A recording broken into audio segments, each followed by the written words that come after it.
¿Qué tal, amigo? ¿Cómo les va? Aquí estamos nuevamente con ustedes y en esta ocasión les quiero traer un tema bastante reflexivo titulado Con el agua al cuello. Esta frase es una frase bastante peregrina y popular con la cual todos nos podemos identificar. Quien alguna vez nos sintió esta sensación de tener el agua al cuello como resultado y producto de alguna crisis. El agua ha sido interpretada de diferentes maneras a lo largo de la historia. Filósofos como Tales de Mileto entendía el agua como aquel elemento primigenio que dio origen a todas las cosas, aquel arjé que generó todo lo demás, las distintas cosmogonías, es decir, las ciencias que estudian las culturas y su interpretación de los principios. También cada cultura tiene su concepción del agua, por lo general vinculado a la cuestión de la creación, de la aparición de todas las cosas. Y bueno, si bien no es nuestro tema filosófico, el punto es que es bastante curioso que nosotros los seres humanos asociamos las crisis, el sufrimiento y el dolor al agua. Decimos frases tales como estoy atormentado, estoy en medio de la tormenta, me siento en el fondo, me siento con el agua al cuello, que alguien me tire un salvavidas. Entonces, podemos ver que comúnmente, regularmente asociamos el concepto de tormenta, de agua, a las crisis. Y hoy estamos viviendo esto. De alguna manera podemos tener esa sensación, más allá de lo económico, más allá de lo que podemos hablar socioeconómicamente, de las relaciones, de la familia, sentir miedos por lo que estamos próximos a enfrentar, por lo que estamos enfrentando hoy y por lo que estamos próximos a enfrentar. El miedo es aquella emoción natural puesta por Dios que nos prepara para la huida.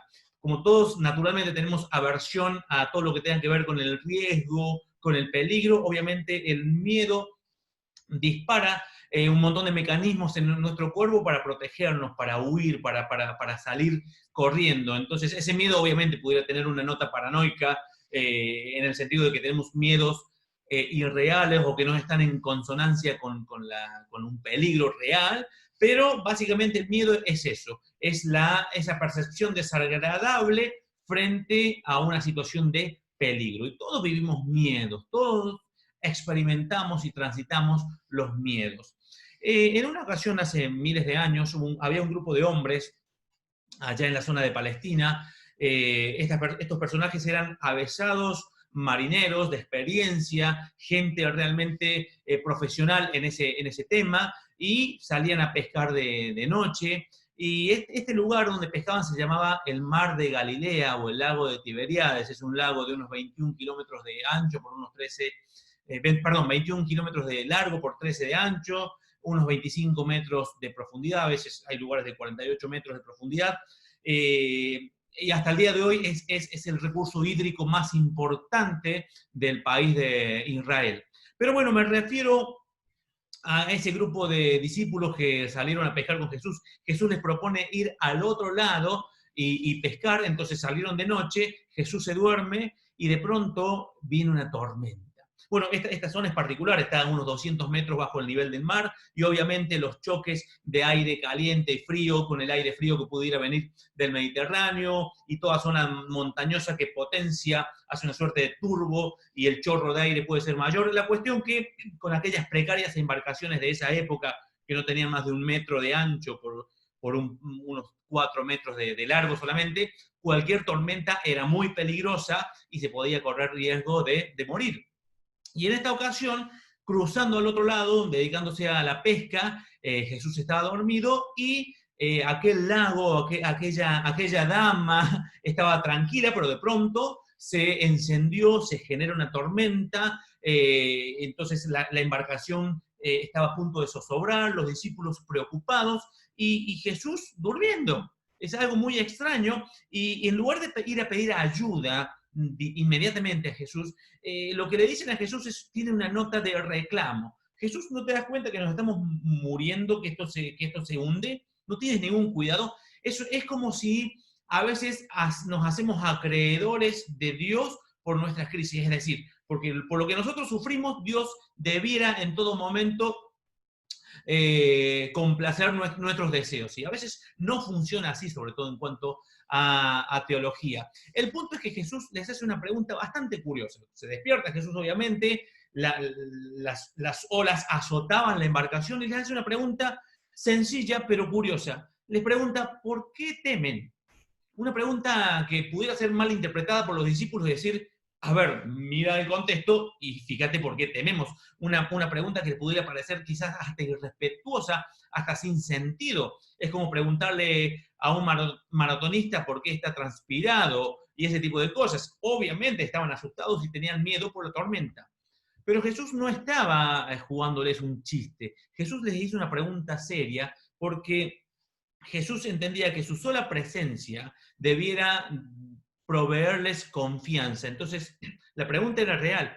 ¿Por qué temen si estoy yo aquí? Decía Jesús. Entonces, obviamente, quizás conocemos la historia, está en el Evangelio de Marcos. Jesús se levanta, calma la tempestad y de pronto todo vino a bonanza, todo se tranquilizó. Los discípulos estaban quizás más aterrados que antes porque veían ese poder en Jesús. Pero me llama la atención de la pregunta de Jesús, ¿por qué temen? Es que a veces el temor desnuda lo que realmente somos. A veces el temor provoca quiebres en nuestras relaciones. A veces el temor inclusive cambia nuestra percepción de la vida, de la realidad. El temor pudiera exagerar una realidad o minimizarla. El temor puede cambiar un poco la perspectiva y dejar la objetividad a un costado y sumergirnos en una situación particular que esa interpretación a veces está desconectada de la realidad. El punto es el siguiente, la pregunta sigue siendo la misma, ¿por qué temen? ¿Por qué temen? Es que Jesús les había dicho, vamos al otro lado, y de hecho era una promesa, iban a llegar al otro lado, a la otra orilla. Y lo que Jesús estaba demandando es confianza, es fe. Y es a veces lo que nos falta a nosotros. Todos estamos en una pequeña y frágil embarcación, y las situaciones de la vida, las enfermedades, la pandemia, los problemas económicos, los problemas relacionales, los problemas laborales, los problemas conyugales, familiares, nos desestabilizan y nos hacen tener miedos. Pero si entendemos que no estamos solos, que Jesús está en nuestra barca, si así estamos confiando en Él, obviamente nuestra percepción se pone mucho más objetiva y podemos confiar, porque detrás de todo esto está la confianza, está la fe, y no una fe vacía, una fe en sí misma o una expresión de deseo.